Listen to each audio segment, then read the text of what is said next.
Bom dia a todos, que Deus abençoe a vossa vida. Convido a você a chamar os demais integrantes de sua residência, para que possam estar juntos ouvindo essa palavra. Eu gostaria de incentivar também você a desligar um pouco o seu celular, se não é o caso de você estar assistindo essa mensagem pelo celular, mas que você desligue, porque eventualmente você vai numa rede social, você vai pesquisar alguma coisinha no sentido de se comunicar com outras pessoas, e muitas vezes isso no decorrer da mensagem tira a sua atenção para a mensagem, o seu foco para com a mensagem. Quero incentivar então a você a que assim eu faça. Quero também, como dito antes, comunicado pelos grupos sociais da igreja, pelo site da igreja, que você possa também separar um suco de uva, um cálice com suco de uva, um refresco de uva. Se você não tiver, pode pegar uma água, também representa o Espírito de Deus, né? Esse suco representa o sangue de Jesus, e nós daqui a pouquinho, depois da mensagem, havemos de compartilhar da ceia do Senhor, assim também como um pedaço de pão, que você possa separá-lo neste momento. Eu gostaria de, na manhã deste domingo, lhe parabenizar por você dedicar o início desta semana, o início desse dia, a ouvir a palavra do Senhor. E o título da mensagem de hoje é esse que você está lendo em tela: Posturas corporais para uma vida saudável. Eu gostaria de iniciar convidando a que você abra a sua Bíblia na primeira carta que Paulo escreve aos Tessalonicenses, no capítulo de número 5, e eu gostaria de ler o versículo de número 23. Assim registra a palavra de Deus: O mesmo Deus da paz vos santifique em tudo, e o vosso espírito, alma e corpo sejam conservados íntegros e irrepreensíveis na vinda de nosso Senhor Jesus Cristo. Oremos. Pai amado, Deus bendito, lemos a tua santa e preciosa palavra e pedimos, Deus, fala conosco nesta manhã. Abençoa a nossa vida, fortalece a nossa fé, renove a nossa alma. O que nós pedimos, que fales conosco, e que nós possamos assimilar essa mensagem na prática de nosso dia a dia. E o que nós o fazemos agradecidos em nome de Jesus. Amém e amém. Tempos de confinamento são tempos de readequações de horários, de hábitos, de costumes. Há situações que os tempos de confinamento nos trazem que não são muito positivas, principalmente para aqueles que querem exercer o seu trabalho de casa, o chamado home office. Por exemplo, muitas vezes, por causa disso, você fica um pouco mais preguiçoso, se estende mais no sono na sua cama, não é verdade? Você, depois do almoço, vai dar aquele cochilo que você não faria se estivesse no escritório, no seu comércio. Você ouve um pouquinho a televisão, vai ver televisão, você se distrai mais. Essa é uma das desvantagens, uma de várias desvantagens que os tempos de confinamento, para aqueles que trabalham, eles nos trazem. Mas existem também benefícios que os tempos de confinamento nos trazem. Um deles é você resgatar alguns hábitos que você não tinha, e não tinha por falta de tempo, não tinha pelo ritmo de tempo, o ritmo de trabalho que você dedicava diariamente. Um deles, por exemplo, é o hábito da leitura. Você poder exercitar a sua mente lendo mais a Bíblia, estudando mais a Bíblia, não é verdade? Existem benefícios. Também o exercício físico, alguns não tinham tempo para fazer uma caminhada, uma corrida, um exercício, e começaram a restabelecer esse hábito. São vários hábitos, então, que tempos de confinamento nos permitem ter. Podemos, então, olhar pelo aspecto negativo, podemos olhar pelo aspecto positivo. Em relação aos exercícios, e como eu falei para os irmãos, muitas vezes, por nós termos, então, não termos mais a necessidade de um deslocamento até o trabalho, 1 hora até o trabalho, aquele desgaste todo, você fica um pouco mais na cama. Mas o problema é quando nós ficamos tempo demais na cama. O tempo de deitar é importante? Sim, mas ele tem que ser regrado. E sobre essa postura de ficarmos deitados, nos levantarmos, fazermos exercícios, eu quero falar nesta manhã com você. Quero falar a respeito das posturas corporais e, como diz ali o texto, para uma vida espiritual saudável. E a primeira das posturas está no livro de Salmos, capítulo 23, o salmo mais conhecido da Bíblia. E os 2 versículos nesse salmo, dos mais conhecidos. E todos conhecem: o Senhor é o meu pastor, nada me faltará. Mas ele diz: ele me faz repousar em pastos verdejantes e leva-me para junto das águas de descanso. Ele nos faz deitar nos pastos e descansarmos. A primeira postura do cristão é de nós estarmos deitados. É a primeira coisa que nós fazemos. Assim que nós nascemos, nós ficamos deitados no braço de nossas mães. Os médicos pegam e nos colocam deitadinhos nos braços de nossas mães. Assim que nós saímos dos braços de nossas mães, a enfermeira nos pega nos seus braços e nos coloca numa incubadora.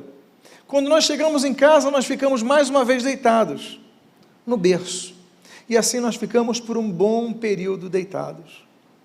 A primeira fase da vida é a de deitar. É assim que nós iniciamos a vida. Assim também como nós finalizamos a vida, deitados. Amados irmãos, a primeira postura do cristão é deitar-se.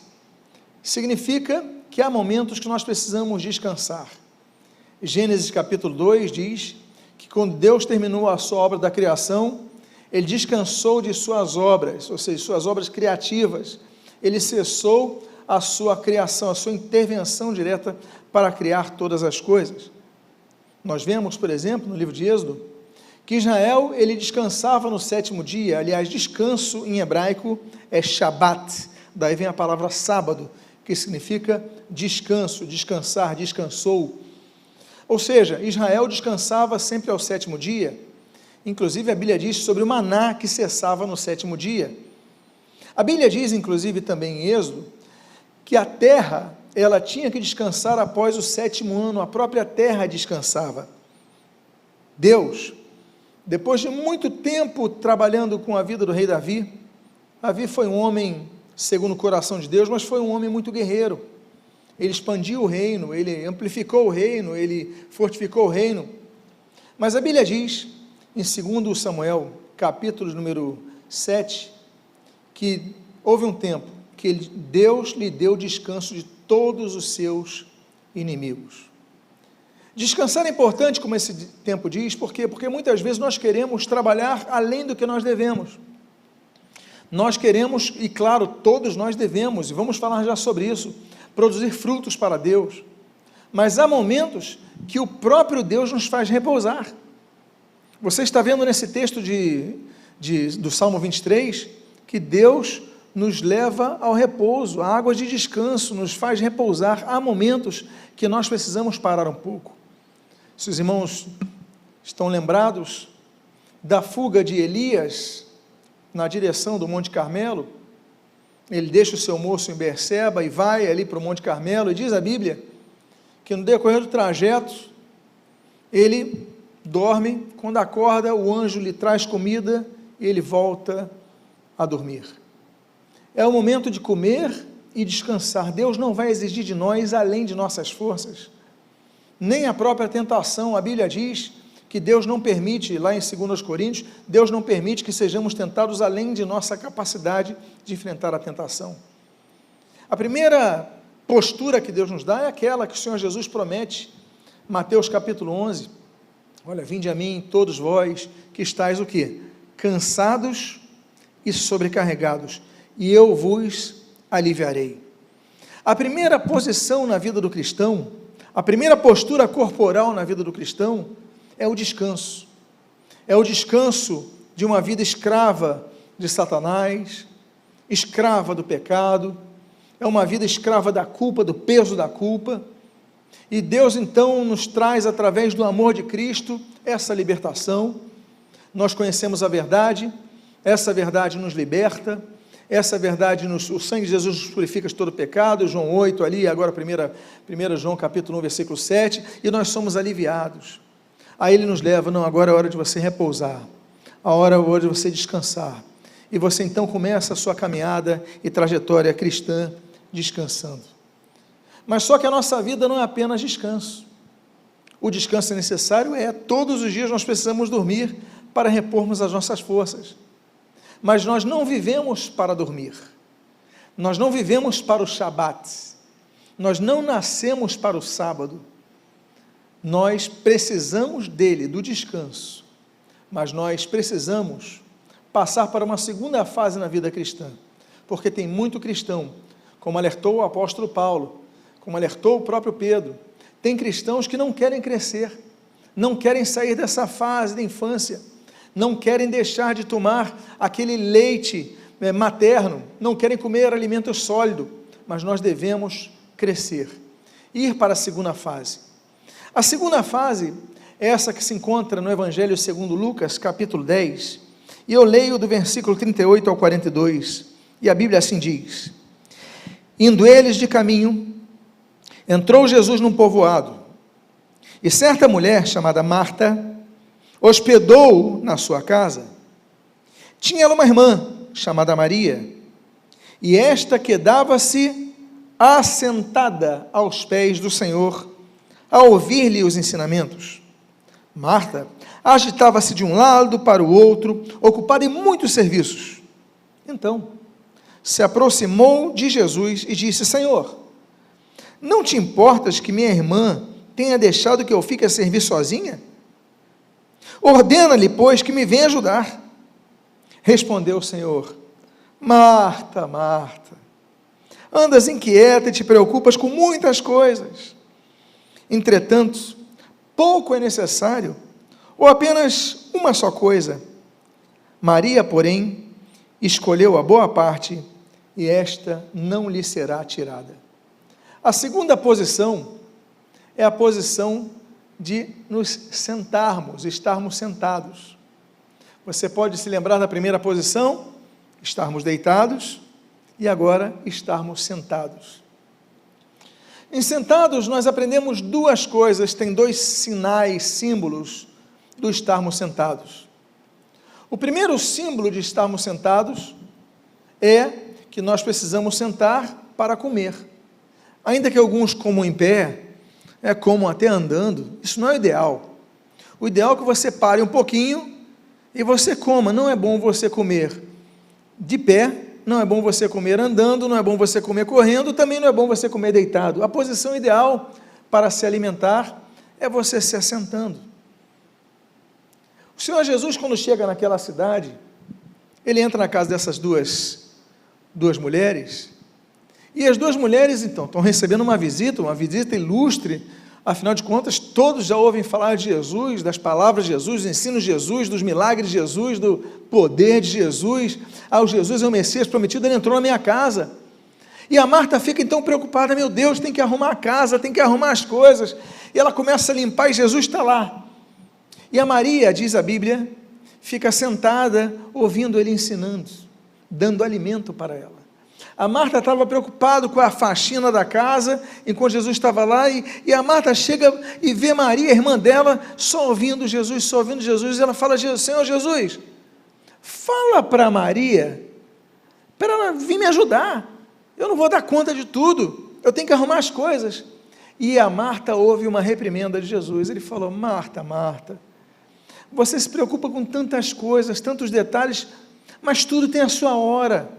Marta, você tem que aprender a priorizar as coisas, Marta. Você tem que aprender a entender que há tempo para fazer umas coisas e há tempo para outras. Esse não é o tempo de arrumar a casa, Marta. Esse é o tempo de você ouvir, aproveitar a minha presença aqui, ouvir as minhas palavras. A Maria, ela podia escolher de arrumar a casa, mas ela escolheu a melhor parte. Ela ficou aqui assentada aprendendo. Muitas vezes acontece a mesma coisa conosco.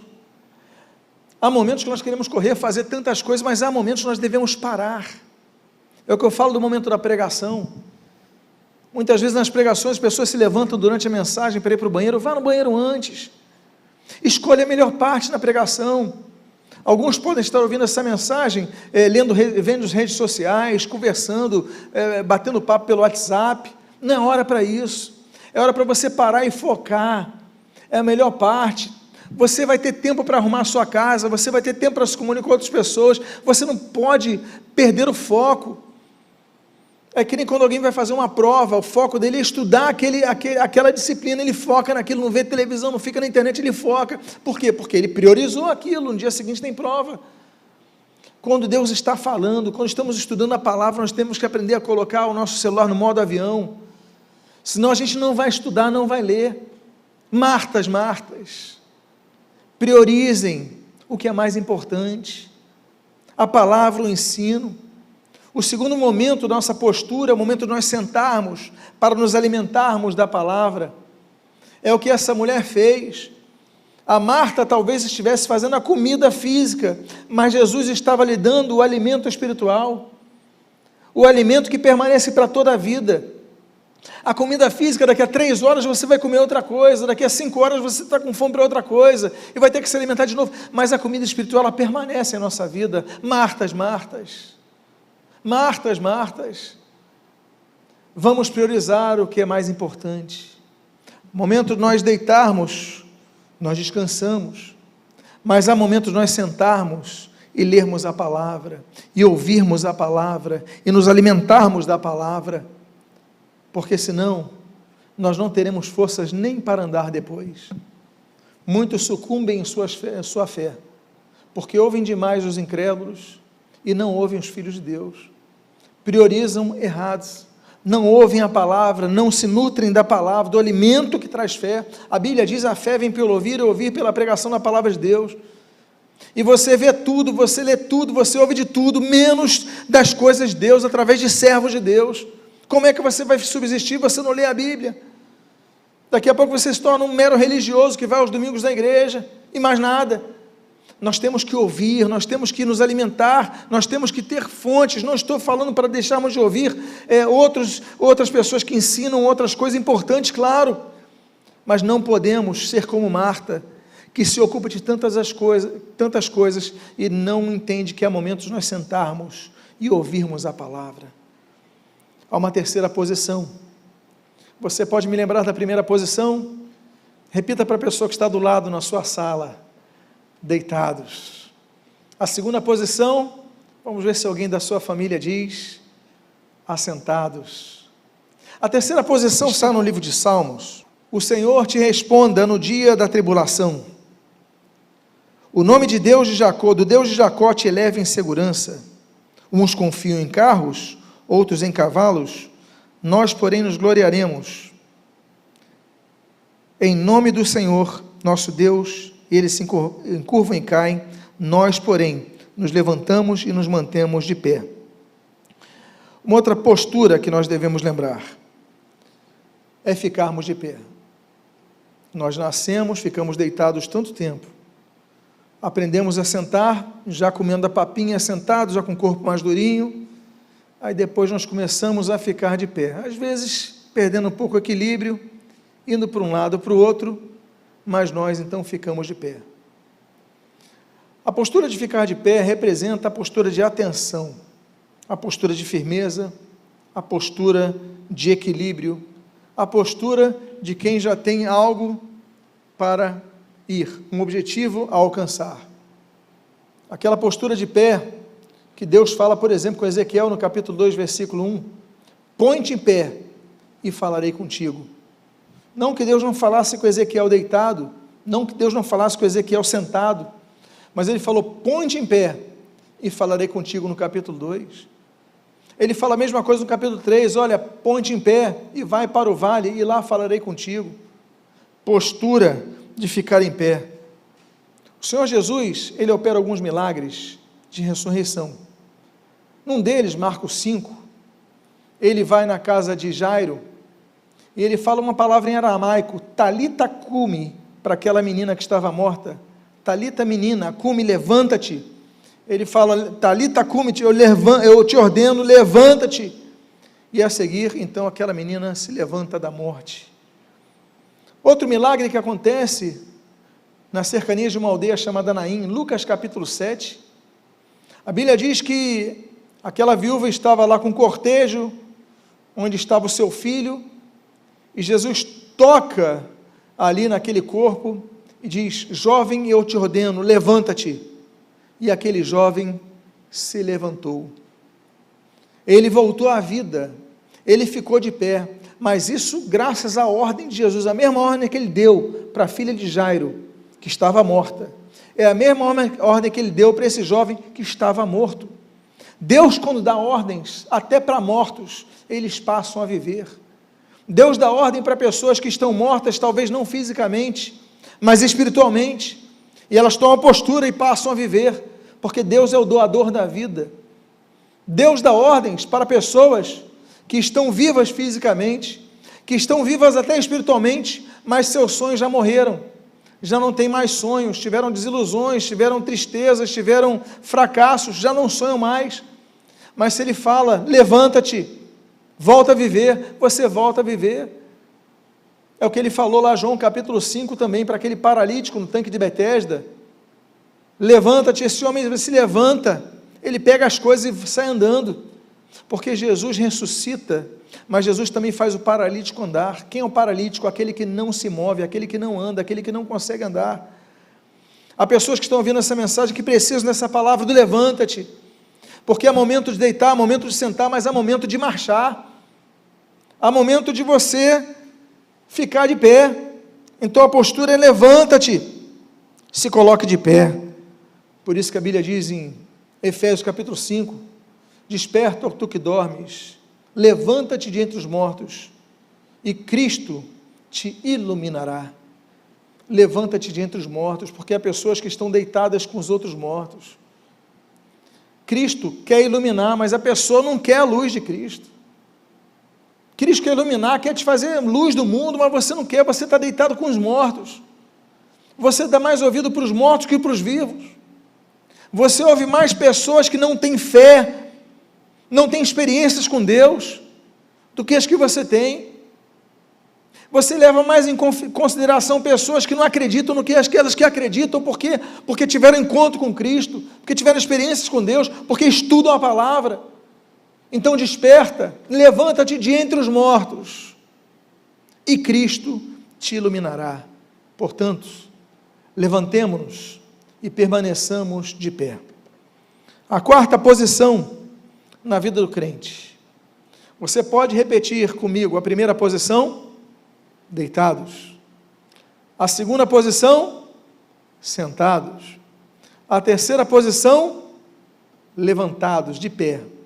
A quarta posição está nesse texto de Atos capítulo 9, versículo 31, quando a Bíblia diz assim: a igreja, na verdade, tinha paz por toda a Judéia, Galiléia e Samaria, edificando-se e caminhando no temor do Senhor, e no conforto do Espírito Santo, crescia em número. Eu coloquei em negrito ali, que a igreja tinha paz na Judéia, Galiléia e Samaria, edificando-se e o quê? Caminhando. Caminhando, ela crescia. É outra palavra que eu coloquei em negrito: caminhar e crescer. A questão é: será que com o nosso caminhar nós temos crescido na fé? A Bíblia diz, num outro salmo tão conhecido, que nós não devemos andar no caminho dos pecadores. A gente não deve andar no caminho deles. A gente não deve andar no conselho dos ímpios, porque o ímpio, ele gosta de dar conselhos, ridicularizam nossa fé, riem de nós, contestam tudo que nós pregamos, porque não lê a Bíblia, não estuda a Bíblia, não conhece a Bíblia, não tem experiências com Deus, não buscam a Deus.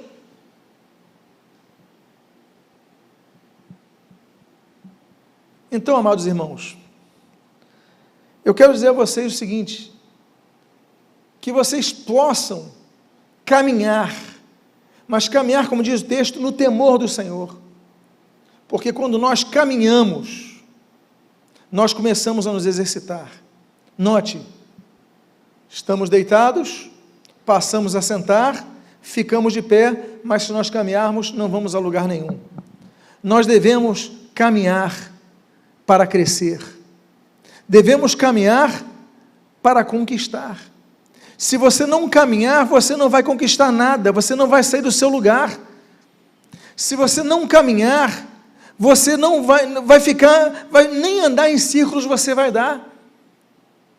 Você simplesmente não vai sair do seu lugar. Se você quer conquistar um emprego melhor, você tem que caminhar até ele, ir até entrevista, você tem que se preparar, você tem que estudar mais para fazer uma prova de concurso, você tem que caminhar. Para você conseguir qualquer coisa na vida, você tem que caminhar, e na vida espiritual a mesma coisa.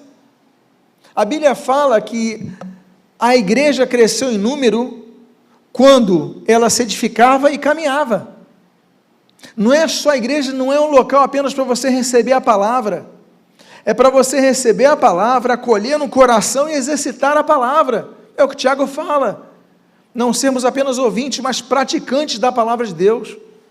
Nós devemos praticar a palavra, nós devemos caminhar, nós devemos exercer, esse é o sentido de caminhar. Então, assente-se para ouvir? Sim. Assente-se para estudar? Sim.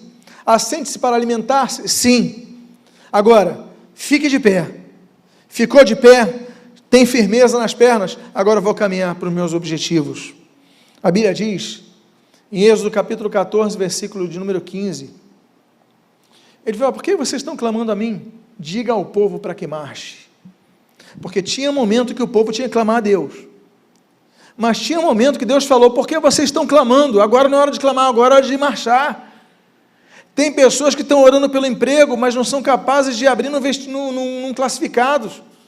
classificados. Querem um emprego, vão fazer uma entrevista, mas não têm capacidade de fazer a barba, colocar um perfume, uma roupa melhor para uma entrevista de emprego. Ou seja, quer que as coisas desçam nas suas mãos? Não, nós temos que caminhar, nós temos que trabalhar, nós temos que marchar. Diga ao povo que marche, não é hora de clamar.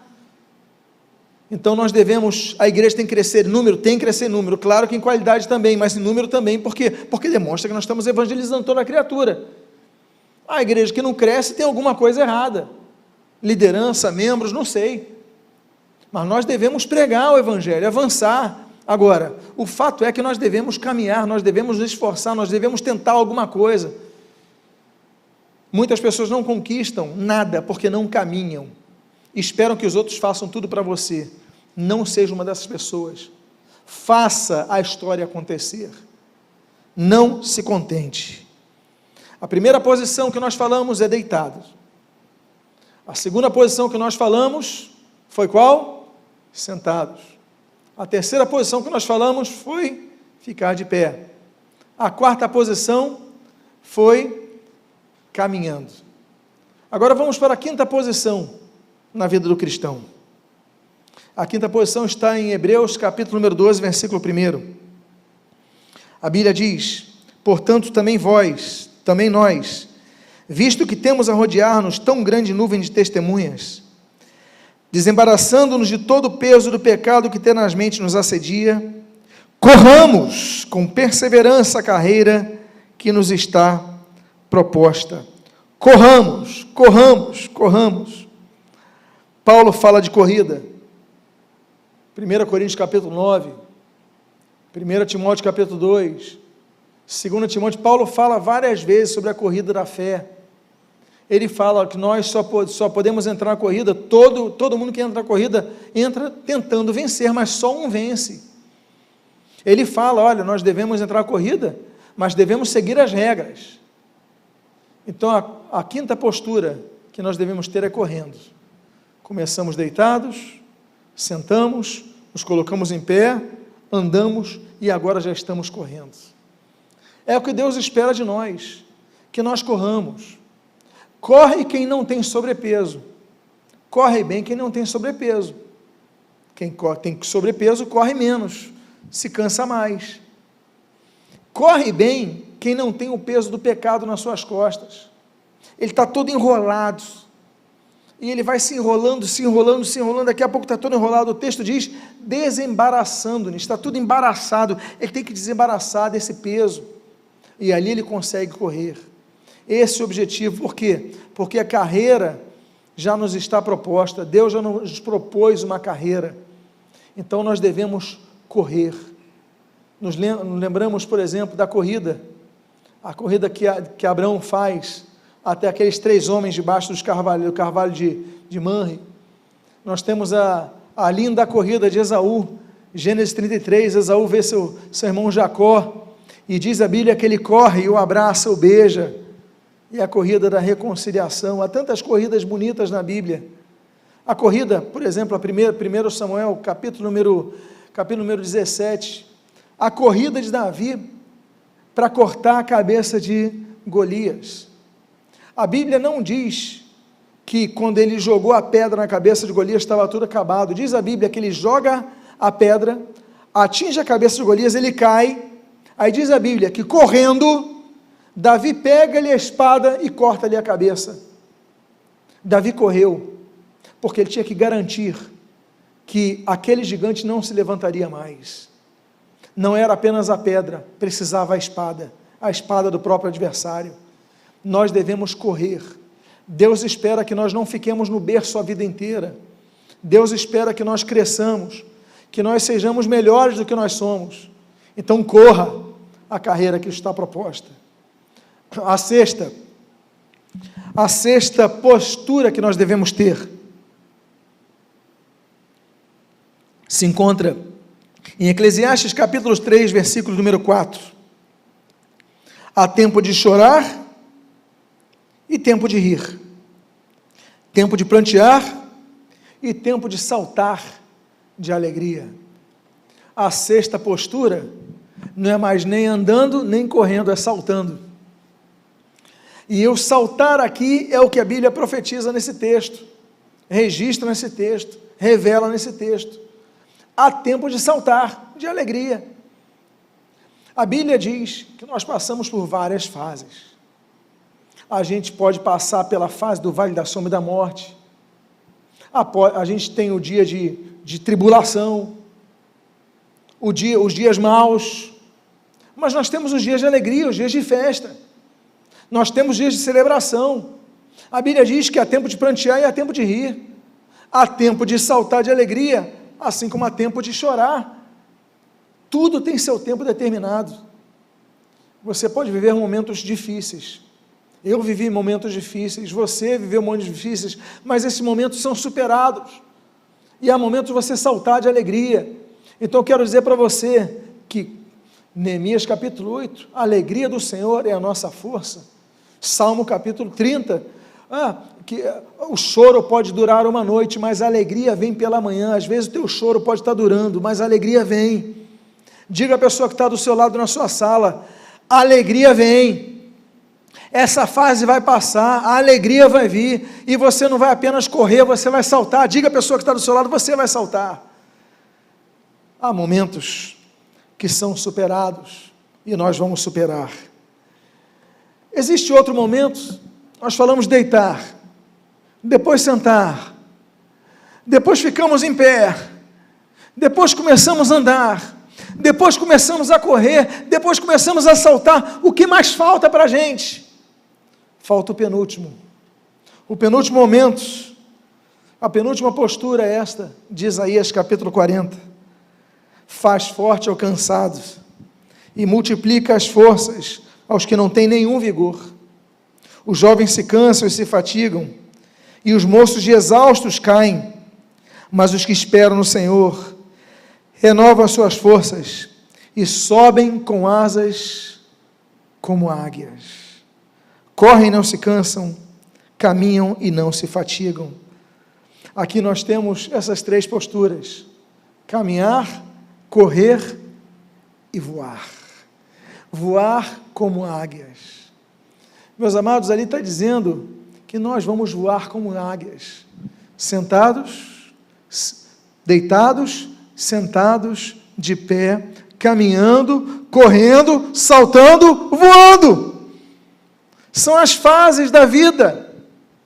Há momentos que nós estamos cansados, não temos forças, mas a Bíblia diz que os que esperam no Senhor Devemos esperar nele, confiar nele, clamar a ele, pedir a ele, perseverar em oração junto a ele, que ele faz forte o que está fraco, ele levanta, ele sustenta, e aí a gente caminha, a gente corre, a gente salta, e a gente voa como águia. Diga à pessoa que está do seu lado: Deus vai te fazer voar, você vai ficar mais forte do que você entrou nessa história. Mas existe, e aqui eu concluo, a maior das posições, a maior das posturas que alguém pode ter. Mas será que existe uma posição maior do que a de voar?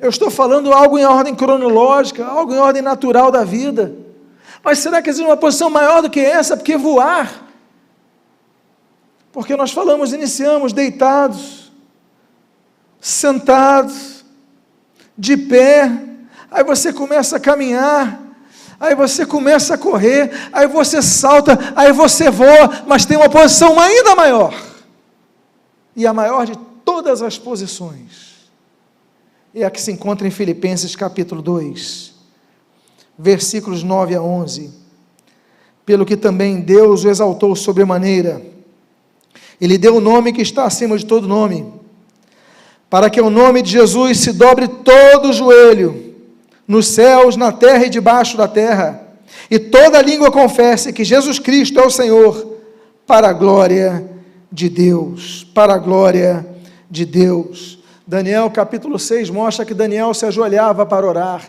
Esdras capítulo 9 mostra que Esdras se ajoelhou para proclamar a lei. A gente vê vários homens de Deus, Pedro se ajoelhando diante de Tabita, os 7.000 Romanos capítulo 11 que não dobraram seus joelhos a Baal, a posição de joelhos, o próprio Senhor Jesus em Lucas capítulo 22, o joelho é a maior, a máxima posição que alguém pode ter na vida, mais do que correr, mais do que saltar, mais do que voar, é quando nos dobramos diante do Rei dos Reis, Senhor dos Senhores, é quando declaramos: Senhor, nada sou sem Ti, dependo totalmente de Ti, me coloco de joelhos, porque quando nos colocamos de joelhos, nos colocamos em nossa posição de servos de Deus, de dependentes de Deus, de carentes da misericórdia de Deus, de necessitados da graça de Deus, para fazermos qualquer coisa. Então você pode ter conquistado tudo na sua vida. Quantas pessoas conquistaram tudo na vida, e tiveram estudos, e tiveram recursos, e viajaram o mundo todo, e conquistaram imóveis, e tudo, tinha tudo na vida,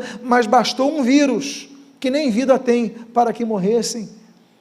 Bastou uma doença para perderem tudo, gastaram o seu dinheiro com enfermidades, com remédios, com consultas, com cirurgias. Bastam coisas que você nem enxerga com os teus olhos para perder tudo. Então de nada adianta você ganhar o mundo inteiro se perder a sua própria alma. Por isso que a posição máxima de uma pessoa é quando ela se ajoelha e diz: Senhor, eu me ajoelho diante de Ti, com uma posição que faziam os guerreiros antigos, soldados antigos, quando você era cercado pelos inimigos, você não tinha uma bandeira branca, você então se colocava de joelho dizendo: olha, eu não vou reagir, não vou fugir, não vou te enfrentar. É a postura de rendição, é a postura de submissão, é a postura de quem está dizendo: olha, vocês são superiores a nós, Deus, eu não sou nada sem Ti, eu me ajoelho diante de Ti e confesso que eu não sou o Senhor da minha vida, mas Jesus Cristo é o meu Senhor. Um dia, diz esse texto, todo joelho vai se dobrar perante o Senhor Jesus. Eu prefiro dobrar meus joelhos hoje em vida, do que ser como aqueles que vão ter que dobrar os joelhos no juízo final. Eu prefiro dizer em todo momento que Jesus é o meu Senhor.